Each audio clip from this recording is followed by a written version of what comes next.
welcome to my channel on the best of fantasy. As part of my continuing efforts to cover self-published and indie press books on the channel, today I am reviewing Dead Boy's Game and the Broken Vow by A. David Singh, and this is book one of the magical Rome universe. I would like to acknowledge the author who sent me a copy of the book in order for me to give an honest review. So here we go. This is very much a book one of what I expect to be a series. The story, I imagine, will pick up in book two right where book one left off. So it is not a standalone book. There is much to be developed. Also, I should mention that it feels like a blend of historical fiction and fantasy, with a setting in ancient Rome, prior to the rise of an emperor. It's somewhere early in the 1st century BC, I would say. The Senate is very much in control of Rome, but there are various factions on the rise, and there, of course, are the Gauls, as yet unconquered, but very much a constant threat. And so the story is actually centered in the city of Rome. I believe it stays pretty much in Rome throughout. And the author has obviously done some very good research to ground the story and give it some believability. The writing also is very accessible. It is clean and very well edited and easy to read. Also, it is a very short book, just a couple hundred pages, a little over a couple hundred pages. You could probably, if you were determined, read it in a day.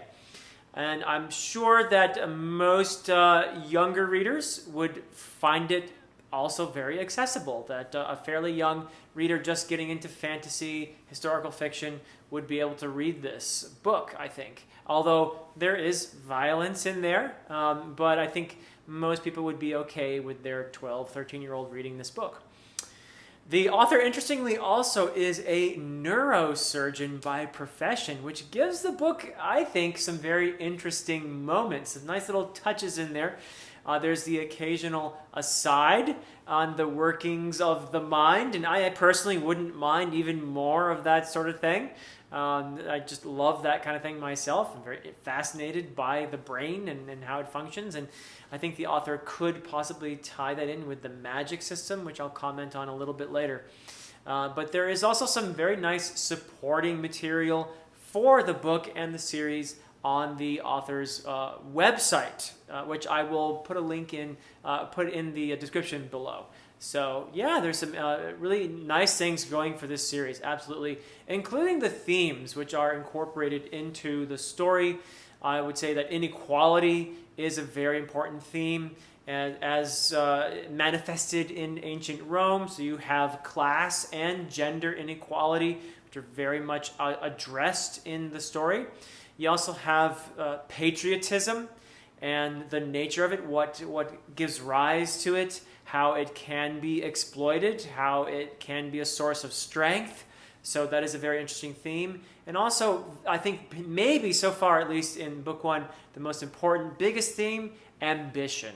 Ambition is something that is very much at the heart of the arcs of all three perspective characters. There are three perspective characters that are mentioned on the back cover, and their stories are the heart of this so far, and the interesting ways in which they may be interconnected, but all three of them have ambitions. And as is stated on the back cover, all three want to be senators. And there also are some very interesting nuances with this theme of ambition, the price that one must pay for one's ambitions, for example.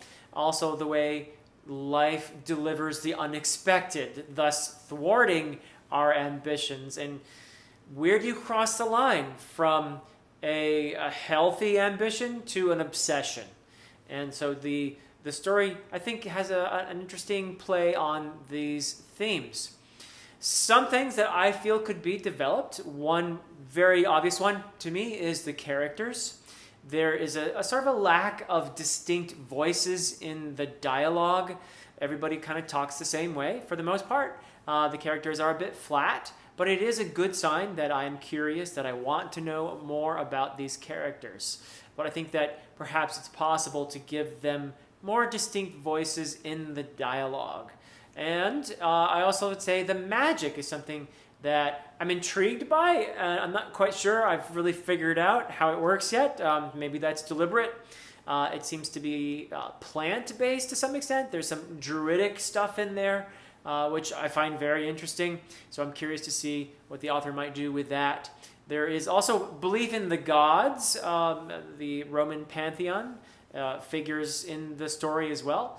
Yeah, there's some indications that all these things may or may not be all interconnected. So we'll see, I suppose, in the second installment.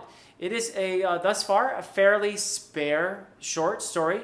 As I said, readable in a day, and perhaps suitable for a younger audience. But I think that there's lots of room for growth and development in this universe that the author has established here in book 1. And I can see this becoming a very interesting series, given the strengths that the author already shows in the first installment. So those are my thoughts on Dead Boy's Game and The Broken Vow by A. David Singh. Until next time.